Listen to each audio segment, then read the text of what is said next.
Olá, gente. Boa tarde. Tudo bem, Educarte? Tudo certo com vocês? Vamos começar aqui mais uma aula do pré-militar de História. Sou eu mesmo aqui, professor José Neto, que vai tratar de um tema super bacana, super interessante para a gente da prova da ESA, ok?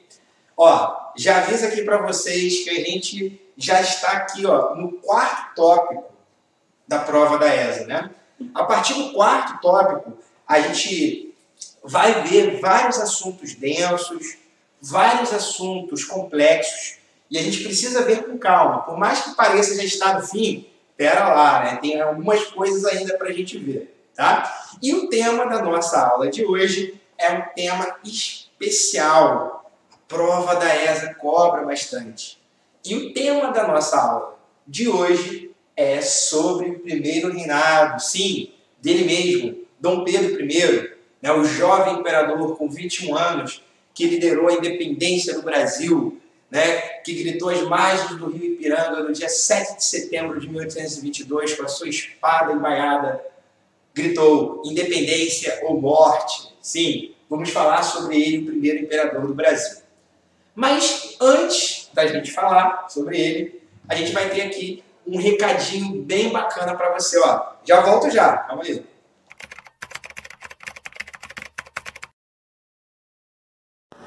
Fala aí, pessoal, beleza? Meu nome é Marlon Tavares, eu sou engenheiro químico formado pela UERJ. Hoje eu faço mestrado em engenharia química pela UFRJ e eu estudei aqui na Educarte em 2008, né, faz um tempo já. Estou aqui para dar uma força para vocês, continuar estudando, continuar se esforçando. Eu sei que é difícil agora nesse tempo de quarentena, mas força aí, pessoal, que a gente chega lá. Eu já passei por tudo isso, eu sei como é difícil, mas a gente tem que continuar com perseverança. Beleza? Partiu a aprovação. Um abraço.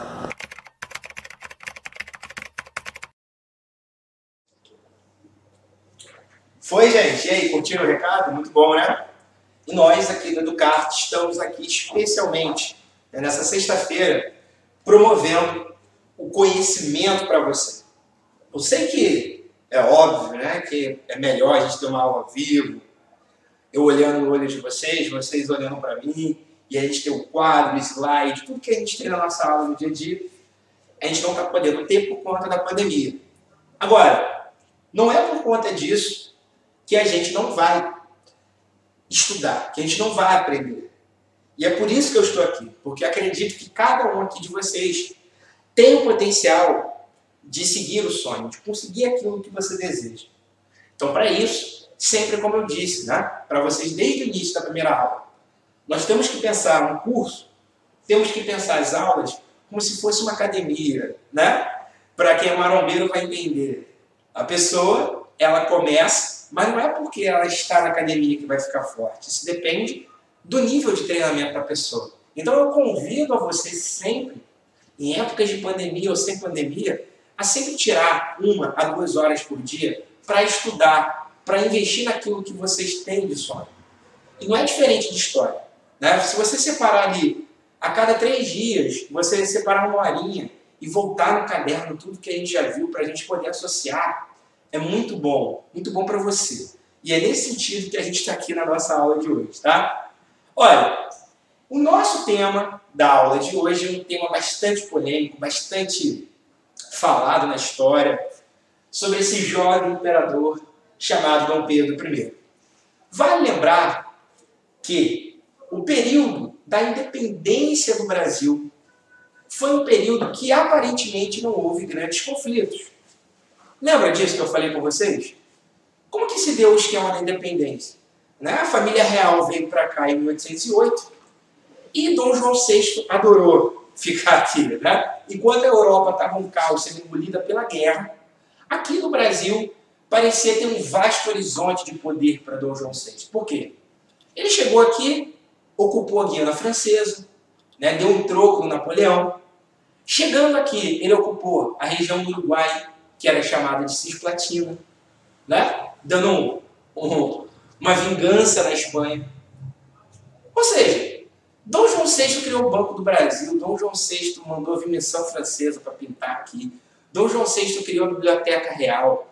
que mais tarde seria a Biblioteca Nacional, ou seja, ele estava curtindo ficar aqui. Só que em 1820 ocorreu a Revolução do Porto, lá em Portugal, onde os portugueses falaram assim o seguinte para ele: ó, meu querido, ou você volta hoje, ou isso aqui vai virar uma república. Dom João VI, malandramente, como sempre, ele volta para Portugal, porque o seu lado, né, português bate mais forte no coração. Por outro lado, ele deixa aqui o seu filho como príncipe regente do Brasil. Quando ele chega lá em Portugal, ele acaba percebendo que o clima lá não está muito favorável para a família real. O clima lá não está muito favorável para a monarquia. E de lá, os portugueses estavam tentando fazer com que o Brasil não fosse mais um reino unido com Portugal. Mas eles estavam querendo fazer com que o Brasil voltasse a ser colônia. Ora, se você é pobre e vira rico, você um dia não vai querer voltar a ser pobre. Se um dia você é escravo e vira livre, você não vai querer voltar a ser escravo. O Brasil é a mesma coisa. Se o Brasil era colônia e virou um reino, por que o Brasil viraria colônia novamente? Não faz muito sentido. E é por isso que a elite, principalmente, né, os senhores de escravos, principalmente a elite do açúcar, a elite do café, que já estava se formando naquela época, eles acabam incentivando com que o príncipe jovem português que estava aqui, o Dom Pedro, conseguisse, né, e ele tomasse a atitude de fazer com que ele liderasse o movimento da independência brasileira. E aí vocês vão lembrar que no ano de 1822 foi um ano muito sério para a história do Brasil.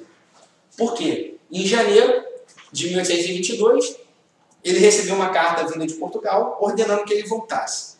E aí ele fez o famoso Dia do Fico, né? Diga para todos, lá, né, na Praça 15, no Paço Imperial, foi na janela e declamou para o povo: diga para o povo que se é para o bem da nação, eu fico. O famoso Dia do Fico. Em abril de 1822, houve o famoso Dia do Cúmplice. O que foi o Dia do Cúmplice? Dom Pedro I falou o seguinte: ó, a ordem que vem de Portugal, eu não tenho que obedecer. Só pode ser obedecida se eu deixar. Olha o nível que Dom Pedro estava tensionando para uma autonomia, para uma liberdade brasileira. E culminou em 1822, no dia 7 de setembro, que é o feriado nacional, ele declarou a independência do Brasil. Eba, professor, que maravilha, mudou a vida de todo mundo ficou rico. Quem era escravo ficou livre, quem era pobre ficou rico. Foi isso que aconteceu? Não. Né? E é isso o que a gente vai ver aqui na aula de hoje. Se Dom Pedro, ele significava para alguns um sinônimo de liberdade por conta da independência do Brasil, essa imagem dele logo vai ser desgastada. E vai ser desgastada para a imagem de um cara extremamente autoritário. E é nesse sentido que a gente vai entender a nossa aula de hoje. Se por um lado Dom Pedro I fez a proclamação da independência nacional, formou do antigo reino, né, da antiga colônia de Portugal, e depois reino de Portugal, Brasil e Algarves, agora Dom Pedro I ele tem a missão de fundar o Império Brasileiro, um país independente, sem laços mais, na teoria, com Portugal. E é isso que a gente vai ver aqui na aula de hoje, sempre voltado para a prova da ESA. Tá? Então é essencial que você saiba cada ponto aqui que eu estou tratando. Então avisa aqui aos navegantes antes de começar. Já peço para você tirar da gaveta, lá do armário, né, a apostila de história de vocês, porque daqui a pouco a gente já vai fazer os exercícios. E também é sempre bom que você tenha aí um papel, uma caneta, no seu caderno de preferência, para anotar os pontos relevantes aqui que eu vou indicar para vocês. Tá? Ok? Beleza? Vamos lá. Ou seja, o que a gente vai ver na aula de hoje? Nós vamos ver o quarto tópico da prova da ESA. O quarto tópico da prova da ESA é sobre o Brasil Império. Ou seja, o Brasil não é mais um país com colônia de Portugal. o Brasil não tem mais o pacto colonial com a metrópole portuguesa. O Brasil é dono do seu próprio nariz. O Brasil tem autonomia de si próprio. Agora, todo tópico da prova da ESA é um tópico que pensa esse Brasil imperial. Ok? E o que define o Brasil imperial? Define o seguinte: o Brasil era comandado pela monarquia. Se os nossos vizinhos, como a Argentina, como a Bolívia, como o Paraguai, como o Chile, como a Colômbia, enfim, todos os nossos vizinhos aqui da América Latina, viraram república. Mas o Brasil, até 1889, era uma monarquia. Então, todo esse período que começa de 1822 até 1889 é o período que a gente chama de Brasil Império, Brasil Imperial, Império do Brasil, dá na mesma. E o que a gente vai ver nesse tópico, né, da prova da ESA? A gente vai ver as características do chamado primeiro reinado, que a gente vai ver aqui na aula de hoje. O primeiro reinado, ele vai de 1822 a 31. E quem comandou? Quem? Dom Pedro I, ok? Após o período do primeiro reinado, a gente vai ver tão importante quanto, que é um período muito esquecido, mas que a prova da ESA sempre lembra, que é o período regencial. O período regencial vai de 1831 até 1840. E quem comandou? Foram homens que governaram o Império Brasileiro em nome do filho de Dom Pedro I, que ele, com 15 anos, em 1840, vai fundar o segundo reinado, ou o segundo império. E aí, esse é o reinado mais estável, mais estabilizado, que ele vai de 1840 até 1889. Ou seja, observe que é um tema bastante complexo, aconteceram várias coisas, e aqui a gente vai pontuar as principais para você. Beleza? Vamos lá? A gente vai ver hoje aqui a característica da crise, da dificuldade de se governar o Brasil logo após 1822, ou seja, o Brasil se torna independente, só que o Brasil, ele é como até hoje, né, vira e mexe assolado por crises econômicas que desestabilizam qualquer coisa. E é nesse sentido que a gente vai ver a dificuldade inicial do Brasil se firmar contra um país soberano e independente na América do Sul. Ao mesmo tempo que a gente vai ver a dificuldade do reino de Dom Pedro I de conseguir negociar o reconhecimento externo do Brasil. Ok? É nesse sentido que a gente vai ver. A gente vai ver que a imagem de Dom Pedro I como sendo aquela imagem de um cara liberal, um cara legalzinho, um cara que defende a liberdade, vai ser jogada por água abaixo por conta da Constituição de 1824. Por quê?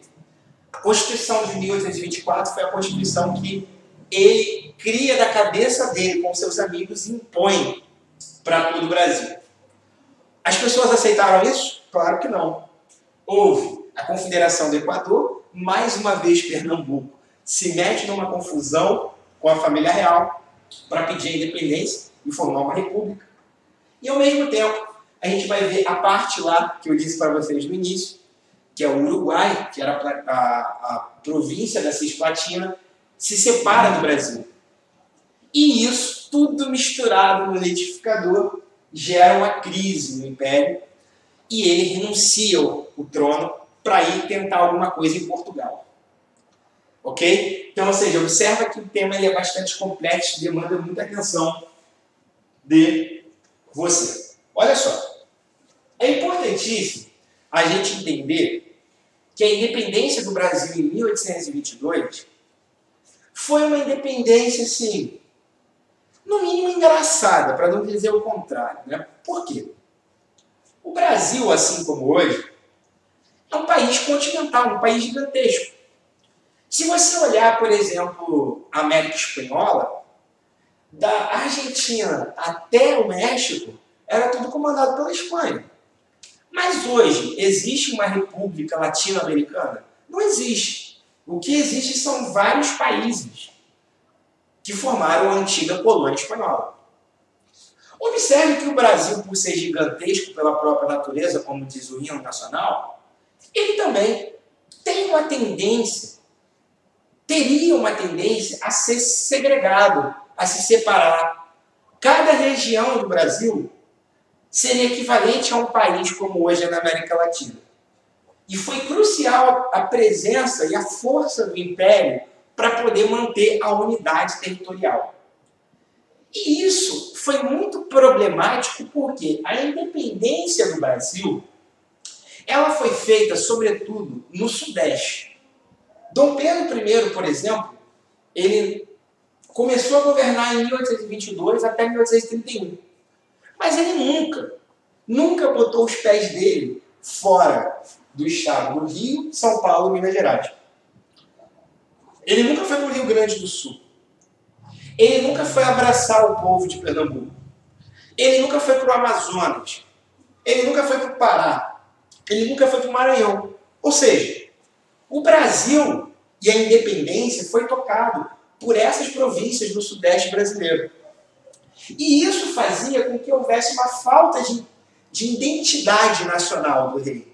Ou seja, para o restante dos brasileiros que não fazia parte desses estados, a imagem que se passava era que o Brasil era só aquilo lá. Rio de Janeiro, que era a corte, aqui, São Paulo e Minas Gerais. Então, várias partes do Brasil, logo no processo da independência, mostraram várias insatisfações e outras até mesmo, por exemplo, como da Bahia, em que não queria se separar de Portugal. Ou seja, Dom Pedro decreta a independência do Brasil, mas a Bahia não quer ser independente. A elite que estava lá não queria se tornar independente. E foi nesse sentido que Dom Pedro, por exemplo, ele tem a sagacidade de, mal nascido a independência do Brasil, e ele logo não tem exército, como nós temos hoje, e o que ele faz para poder fazer com que os países, que as regiões do Brasil aderissem à independência do Brasil e formasse um império unificado? Foram as tropas mercenárias, ou seja, Dom Pedro I pegou muito dinheiro emprestado para pagar para mercenários. Quem eram esses mercenários? Era, por exemplo, um almirante inglês, pirata, chamado Almirante Crocane. Esse cara inglês, ele recebeu um monte de dinheiro de Dom Pedro I com a seguinte missão, né? Derruba a Bahia, que eles não querem se tornar independentes. Eles não querem se juntar a gente do Império. Então você observa que a unidade territorial brasileira, ela não nasceu unida. Hoje, todos nós, na época de Copa do Mundo, botamos a camisa do Brasil, pintamos a cara, pintamos a rua e gritamos, vamos Brasil, né? De norte a sul. Mas, naquela época, não havia consciência de um único país. De norte a sul eu sou brasileiro. Não. Isso mais era uma onda, um pensamento de Dom Pedro aqui no Sudeste, que ele queria impor para o restante. Então, a gente já vê logo no início o Brasil tendo um nascimento bem complicado. Né? Por quê? Para ele manter a unidade territorial, ele pagou tropas mercenárias. E para pagar tropas mercenárias, ele pegou dinheiro emprestado. E para pegar dinheiro emprestado, ele arrumou dívidas. Então o Brasil já nasce endividado. Principalmente quando o Brasil precisa de reconhecimento externo. Ou seja, eu sou independente, mas quem reconhece que eu sou independente? Era esse o dilema. Então, se o Brasil, em 1822, se transformou em um país independente, só foi em 1824 que Portugal reconheceu isso. E Portugal reconheceu isso no chamado Tratado de Paz e Amizade com Portugal. Qual era a cláusula principal desse contrato? A cláusula principal era Portugal, o pai de Dom Pedro I, Dom João VI, fala, a gente reconhece a independência do Brasil, só que, porém, entretanto, todavia, vocês vão pagar para mim 2 milhões de libras esterlinas. 2 milhões de libras é a moeda inglesa. E quem emprestou esse dinheiro para o Brasil? A Inglaterra. Show de bola? Então, ou seja, olha isso. Para o Brasil conseguir o reconhecimento de Portugal, que era a antiga colônia, a antiga metrópole, de que o Brasil seria independente, Dom Pedro I teve que desembolsar 2 milhões de libras esterlinas da época. Isso na época era muito dinheiro. Não é 2 milhões de reais ou 2 milhões de dólares hoje. Na época era muita coisa. E para conseguir isso, a quem Dom Pedro pede ajuda? Qual país estrangeiro? Inglaterra. Show de bola? Por outro lado, o primeiro país a reconhecer a independência brasileira foi os Estados Unidos, antes mesmo do tratado com Portugal. Ou seja, Estados Unidos, como o primeiro país das Américas a se tornar independente, eles, ao longo do século XIX, qualquer movimento de independência na América Latina, eles apoiavam. E Estados Unidos foi o primeiro país a reconhecer. Qual foi o primeiro país da América Latina, professor, a reconhecer? O México. Tá? Mas o que interessa para a gente entender Portugal e Inglaterra reconhecendo a independência do Brasil e o Brasil ser um país autônomo, sem mais nenhum laço com Portugal, foi o Tratado de Paz e Amizade, onde o Brasil teve que desembolsar 2 milhões de libras esterlinas, ou seja, muita grana, né? E o Brasil acaba de nascer e acaba de nascer propriamente endividado. Agora, é interessante da gente pensar que esse processo de independência liderado por Dom Pedro I foi um processo em que as pessoas olhavam para Dom Pedro e diziam assim: viva Dom Pedro, ele quer a independência do Brasil, ele quer a liberdade do Brasil, ele quer com que os brasileiros não olhem mais para o chão, mas olhem de cabeça erguida, a independência. E ele dava sinais disso, por quê? Em 1822, no próprio ano da independência, ele abriu um processo chamado de Assembleia Constituinte. O que é Assembleia Constituinte?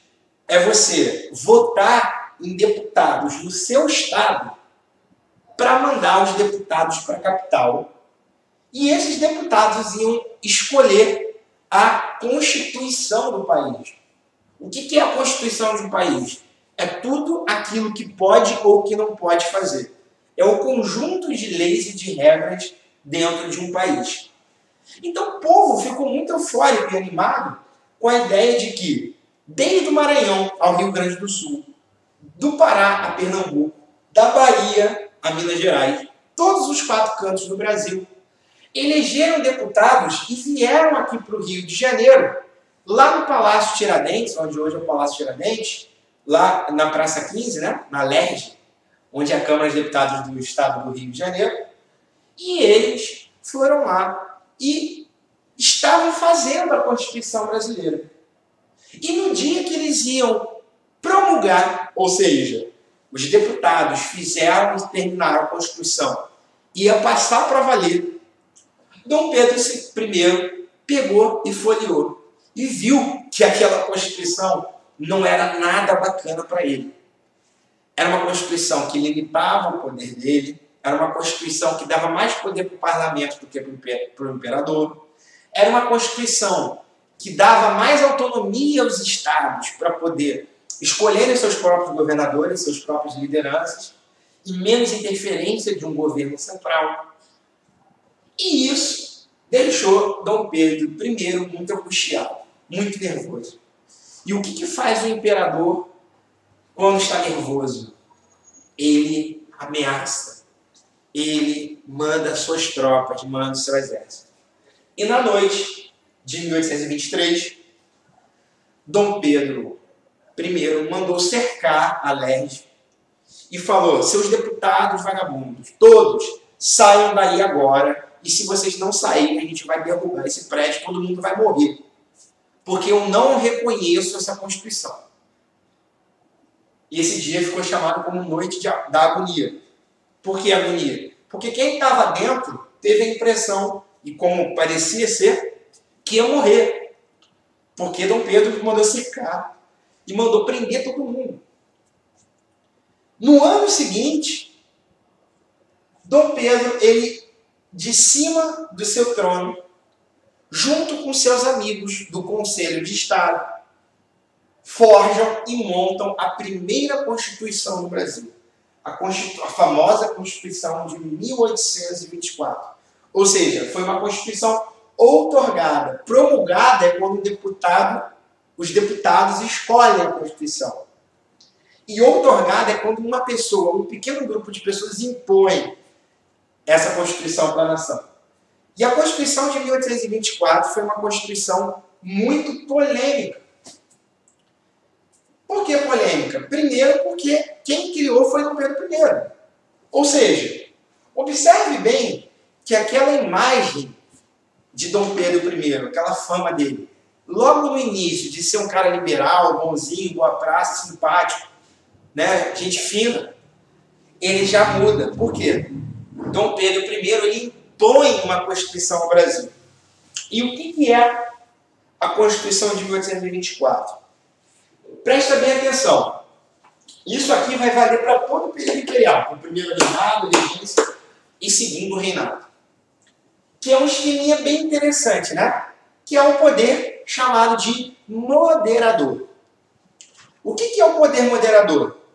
Hoje, numa república, a gente tem o poder legislativo dos deputados, temos o poder executivo do presidente e temos o poder judiciário do Tribunal de Justiça, do Supremo Tribunal de Justiça, hoje em dia. Mas, aproveitando-se dessa ideia moderna de separar o poder, Dom Pedro I, ele inova na história mundial. Ele separa o poder em 4. Não é executivo, legislativo e judiciário apenas. Ele inclui um, que é o poder moderador. E o que é o poder moderador? É o poder dele. O poder dele significa o quê? Que é o poder que está acima do executivo, legislativo e judiciário. Ok? Então, ou seja, observa que o poder do imperador é o poder chamado de moderador. O poder do imperador ele está acima de todos os outros. O poder moderador implica que o presidente, que o imperador, ele possa mandar prender quem ele quiser, porque ele está acima da justiça. O poder moderador implica dizer que ele está acima das leis.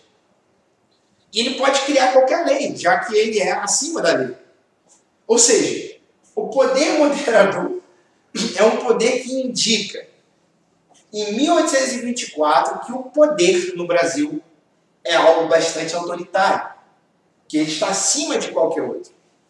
Outras curiosidades que é interessante para a gente saber também para a prova da ESA sobre essa Constituição de 1824 é que, na época, havia uma religião oficial.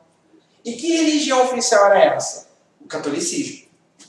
O que quer dizer um país ter uma religião oficial? Ou seja, hoje, quando a pessoa nasce, ela é levada a um cartório e tem lá o registro de nascimento. Certidão de nascimento, correto? A pessoa que é negra não tem esse direito? Não, todo mundo tem. A pessoa que é espírita, ela não pode ter um registro de nascimento? Claro que pode, é para todos.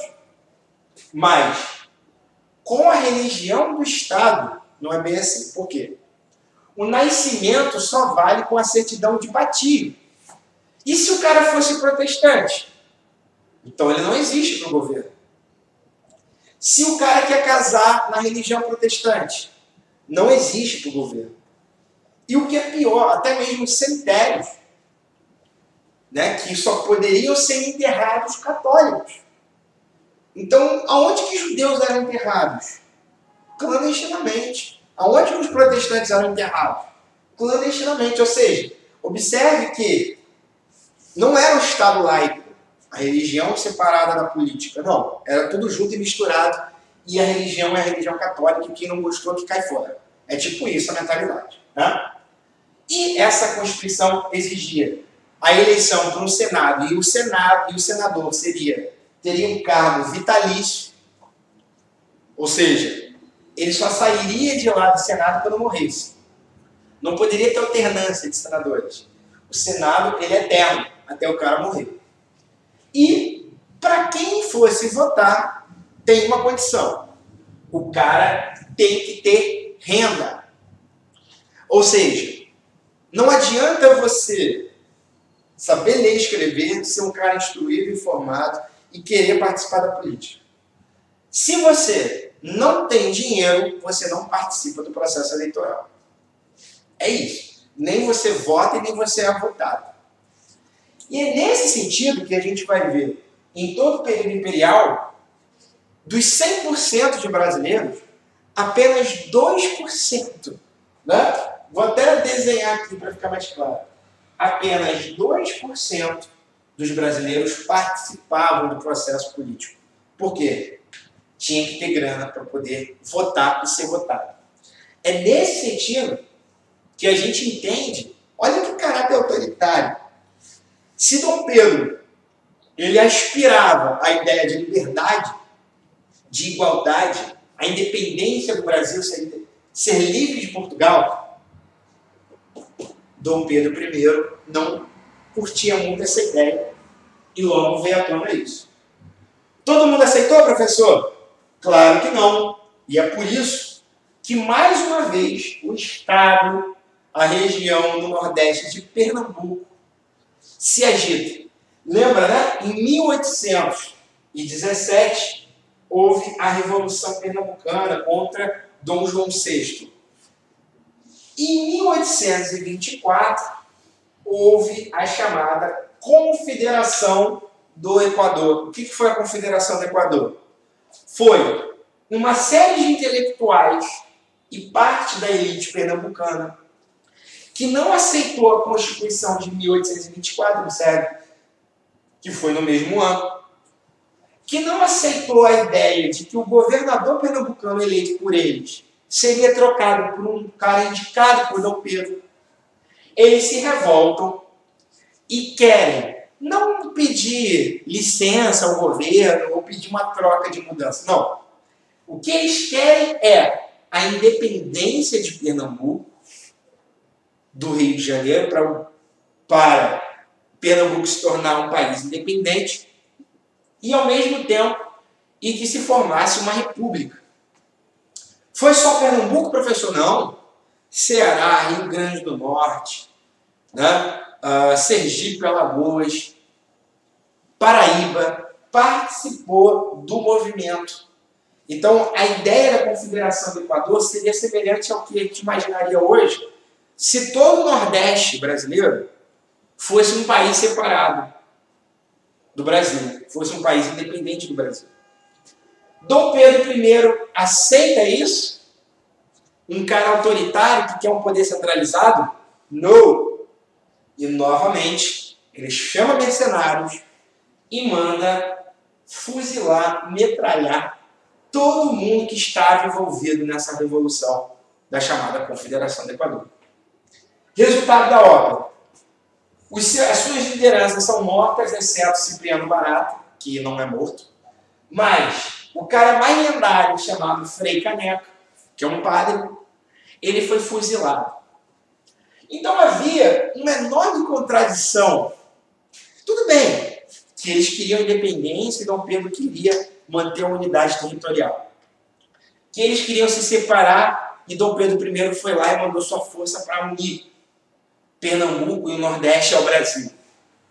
Porém, isso acaba pegando muito mal para Dom Pedro I, por quê? Dom Pedro I, ele manda massacrar todo mundo que estava envolvido nessa conspiração. As pessoas esperavam que Dom Pedro pelo menos botasse o padre preso na cadeia. Mas não. Navios quase destruíram Recife, bombardeando a cidade. Um monte de gente morreu. E principalmente, quem lutava pelo Brasil não era o brasileiro. Era a tropa mercenária de ingleses, de piratas, que estavam lutando lá. Então, ou seja, por mais que Dom Pedro tivesse vencido e mantido a unidade de Pernambuco, havia um ressentimento. Por quê? Poxa, um cara que é o imperador do Brasil, nem brasileiro é, ele é português. Um cara que é imperador do Brasil e deseja manter a unidade territorial, ele luta pela unidade. Tudo bem. Mas quem é que vai lutar na guerra contra a Confederação do Equador? São brasileiros que acreditam na unidade? Não. São ingleses, mercenários que receberam dinheiro para lutar para eles. Ou seja, Dom Pedro I, ele ainda mais sai impopular. Observa a cronologia dos fatos. 1822, tudo é festa, Brasil independente. Ele fala para a nação que vai abrir um processo de constituição no Brasil, onde todos os deputados dos 4 cantos do Brasil estariam no Rio de Janeiro para poder escolher uma constituição.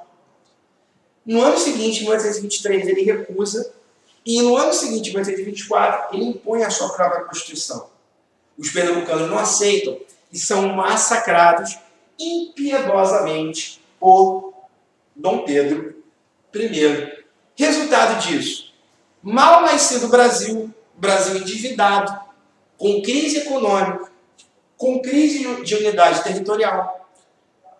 Dom Pedro I ele sai com a sua imagem maculada, sai com a sua imagem suja, como um cara impopular e principalmente autoritário, que é esse o ponto. E para fechar a régua aqui de Dom Pedro I, da impopularidade dele, ele fica impopular demais por conta da sua incompetência administrativa e política.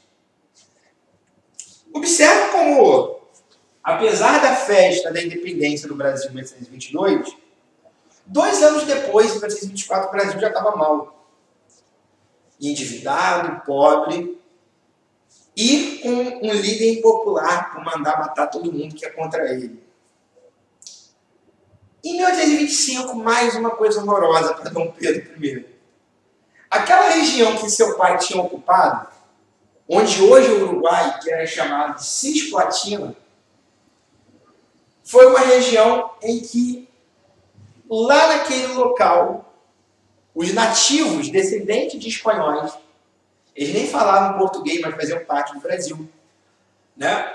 Os uruguaios, eles resolvem pedir a sua independência. E a Argentina apoia e financia a independência do Uruguai. E qual é a atitude de Dom Pedro I?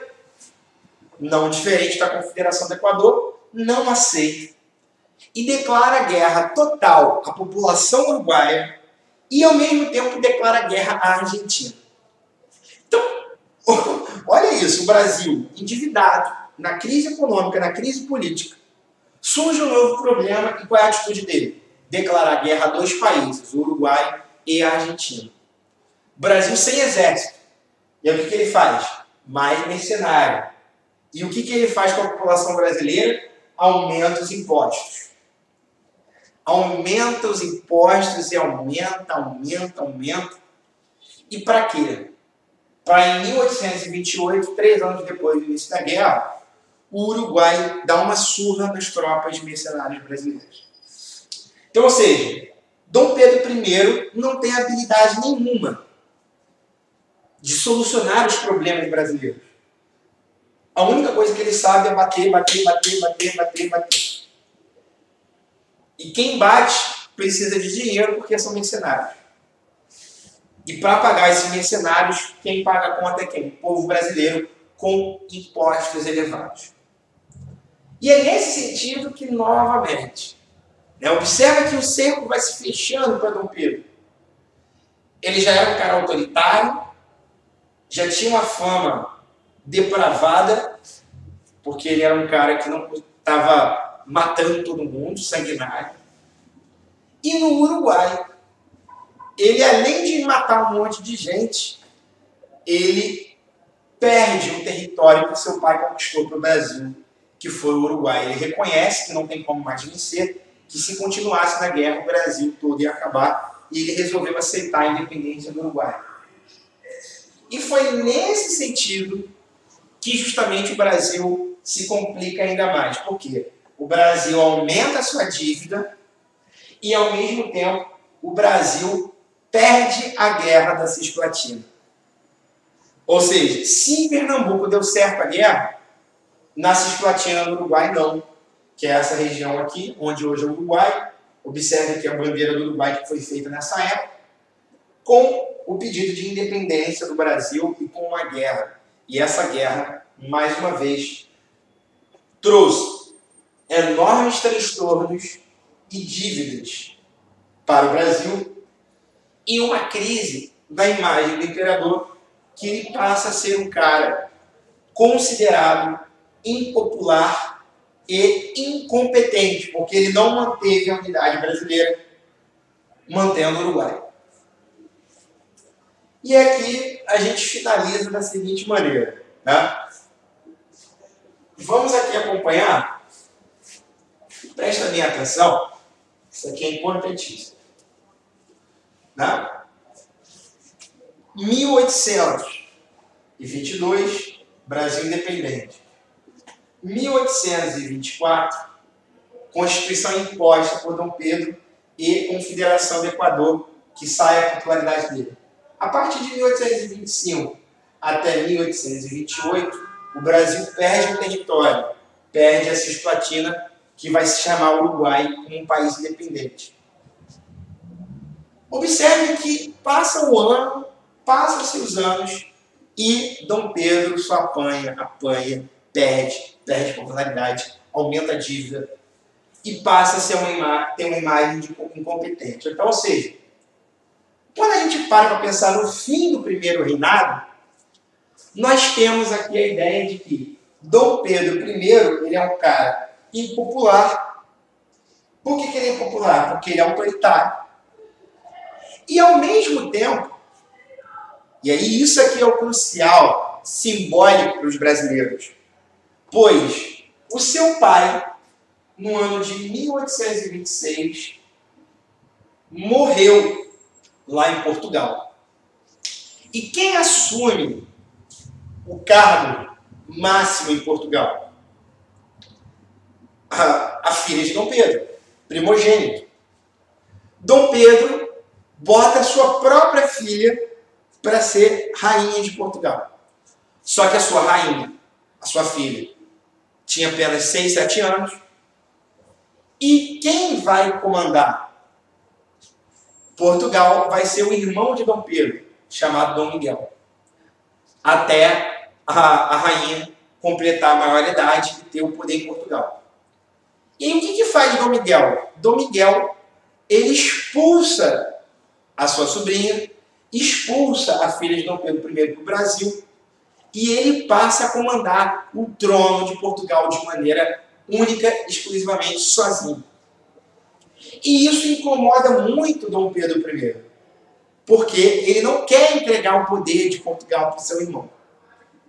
E ali começa um jogo familiar que diz muito mais a interesses a portugueses e Dom Pedro I e sua família do que os brasileiros. Então, o que a imprensa, na época, começa a denunciar e o que as pessoas começam a pensar nessa época? Poxa, Dom Pedro, você é o imperador do Brasil, cara. Você não tem mais nada a ver com Portugal. Por que você se preocupa com aquela região se aquilo ali não é mais seu? Você agora é o imperador do Brasil. E Dom Pedro I, nos bastidores, ele acaba sempre pensando em Portugal, né? Ele governa o Brasil, mas sua cabeça está em Portugal. Ele quer manter o trono em Portugal para sua filha. Ele interfere em assuntos portugueses. E os brasileiros estão indignados, porque olha, Dom Pedro, você é imperador do Brasil e não de Portugal, esquece Portugal. E isso é um dos fatores também que acaba aumentando a impopularidade de Dom Pedro. E existia uma coisa absurda nessa época de Dom Pedro I, na política, que existiam 2 partidos. Existia o partido português e o partido brasileiro. Esse partido brasileiro, como o próprio nome diz, pensa do ponto de vista do próprio brasileiro. E o partido português, como o próprio nome diz, pensa do ponto de vista português. E Dom Pedro I tinha uma enorme contradição, porque ele era português e era imperador do Brasil. Todos os seus ministros do Brasil eram portugueses e do partido português. Todos, ou a maioria, não todos, mas a maioria dos governadores de Pernambuco, da Bahia, do Rio Grande do Sul, de todos os 4 cantos do Brasil, não eram brasileiros do local, mas sim portugueses.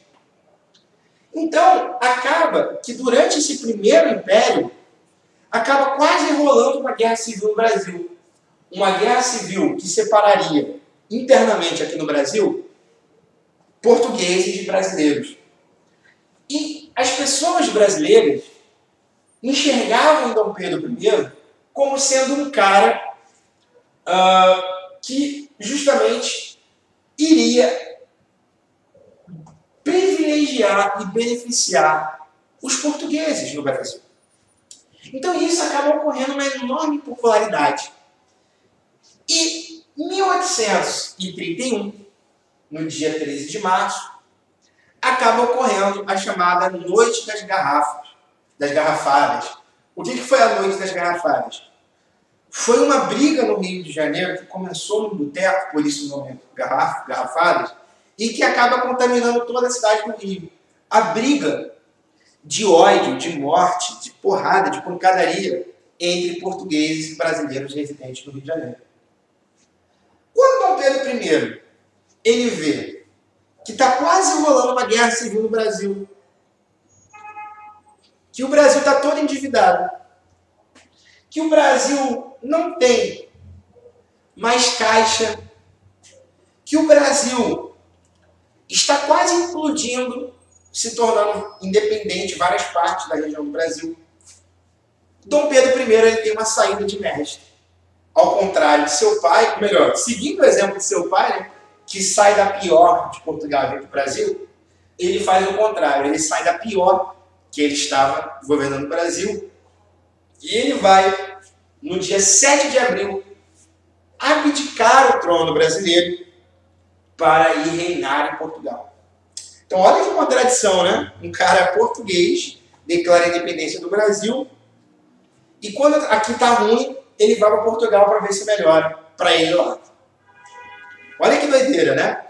E no dia 7 de abril de 1831, Dom Pedro I, misturando todos esses fatores da briga entre portugueses e brasileiros, da impopularidade dele, da imagem autoritária que ele tinha, ele acaba abdicando ao trono brasileiro e ele vai para Portugal governar.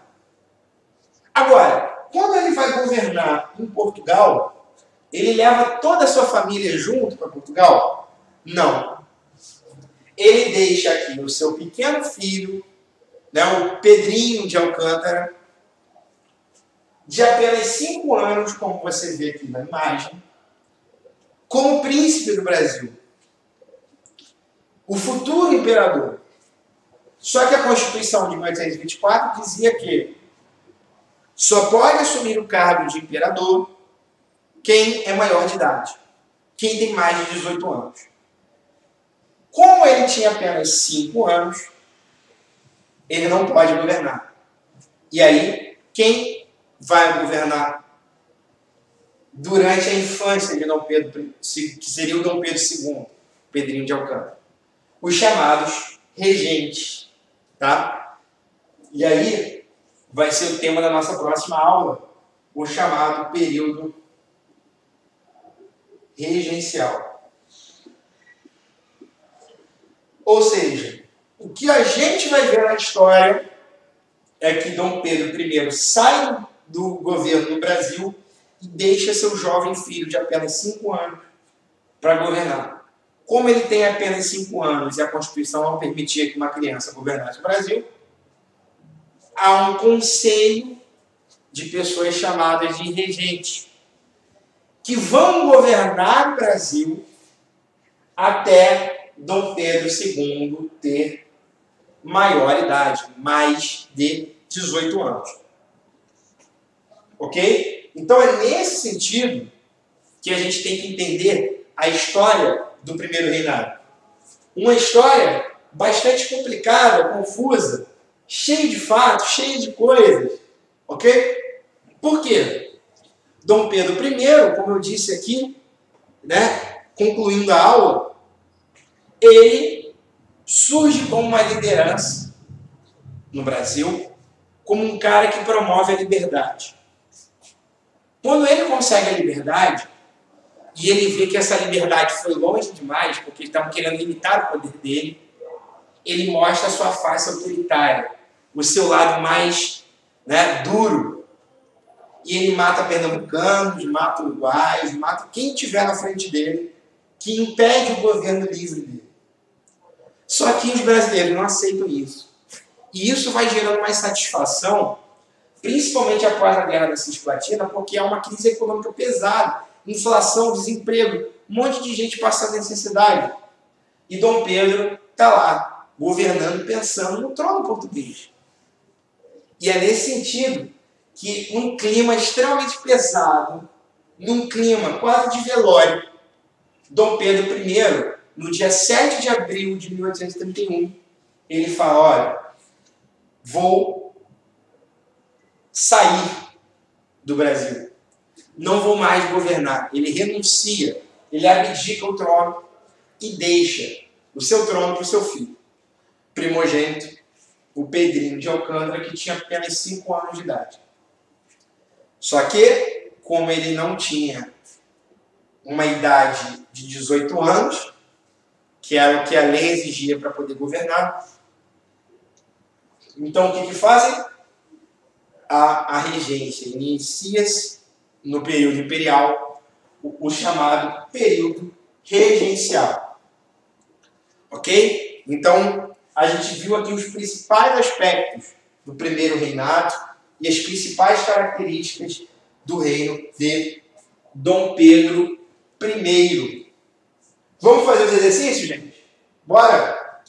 Abre aí a apostila, página 276. Página 276. Lembrando que aqui tem uns exercícios que não estão na apostila, que é da prova da ESA. E esse slide daqui a pouquinho vai chegar para vocês lá no Google Classroom. Tá? Vocês vão receber ele normalmente lá pela internet. Não? Ok? Vamos lá. Página 276. No dia 25 de março de 1824, Dom Pedro I otorgou a primeira Constituição brasileira.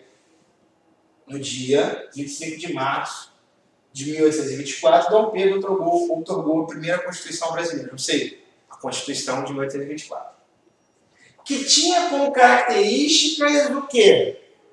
A religião católica e o voto universal. Letra B, o poder moderador e o Senado vitalício. C, liberdade administrativa para as províncias e voto censitário. D, magistrados nomeados pelo imperador e religião protestante. Letra E, voto extensivo às mulheres e poder moderador. E aí?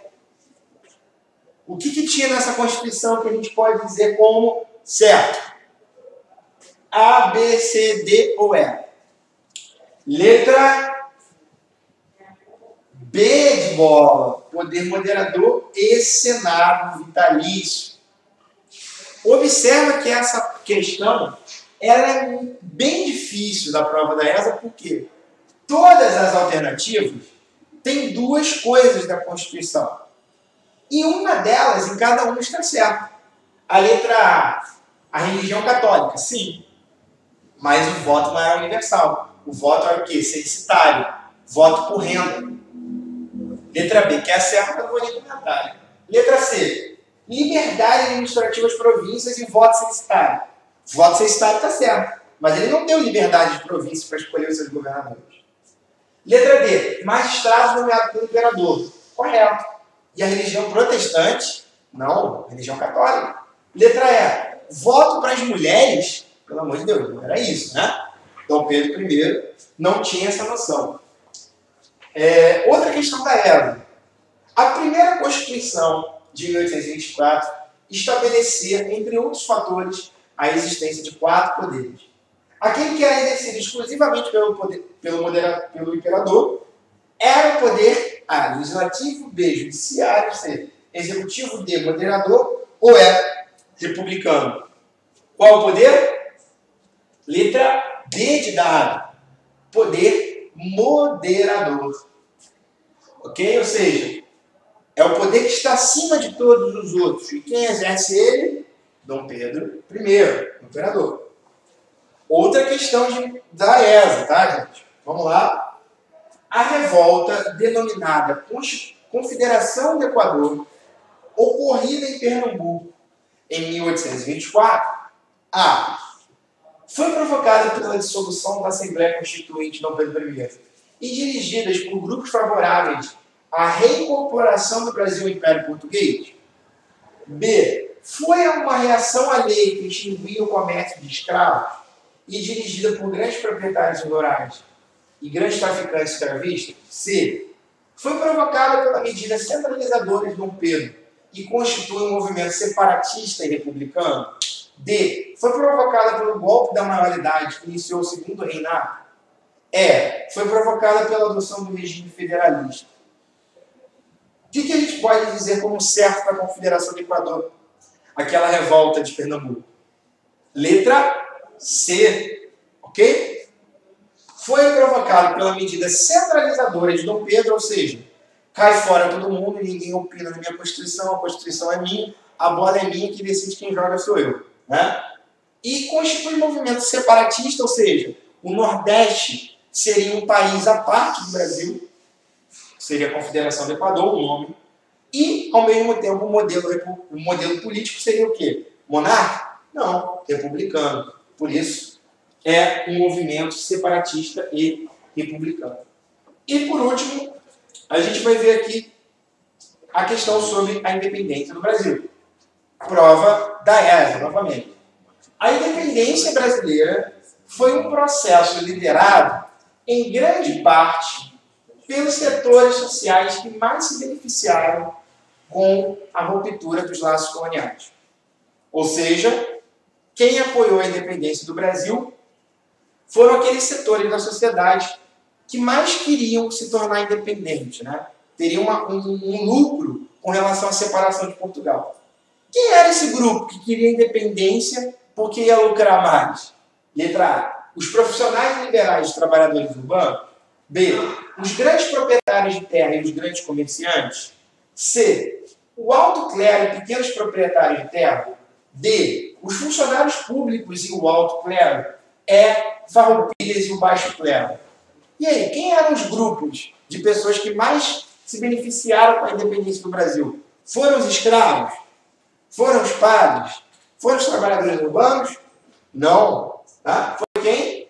Os grandes proprietários de terra e os grandes comerciantes. Então, a ideia desses grandes proprietários de terra era não mais pagar e ter um pacto colonial com Portugal, e nem mesmo os grandes comerciantes. Então, é nesse período que a gente vai ver, principalmente quando a gente fala em grandes comerciantes, infelizmente, a gente está falando de pessoas que vendiam pessoas. Então, olha que contradição, né? Pessoas que vendiam pessoas, que eram os comerciantes de escravos. Então, os maiores comerciantes da elite comercial do Rio de Janeiro e do Brasil inteiro eram os vendedores de pessoas, vendedores de escravos. E isso aqui vai ser um tema que a gente vai ver. Então, você observa que a maioria da população brasileira, que era formada por escravos, o que mudou a vida dela com a independência do Brasil? Nada. Ou quase nada. Pois eles continuaram escravos e os donos de escravos continuaram donos de escravos. A única questão de diferença era que os donos de escravos passaram a lucrar mais, porque não tinha mais o pacto colonial com Portugal. Show de bola, gente? Daqui a pouco eu vou postar aí para vocês os slides, tá bom? Valeu, gente. Qualquer dúvida, fala lá comigo.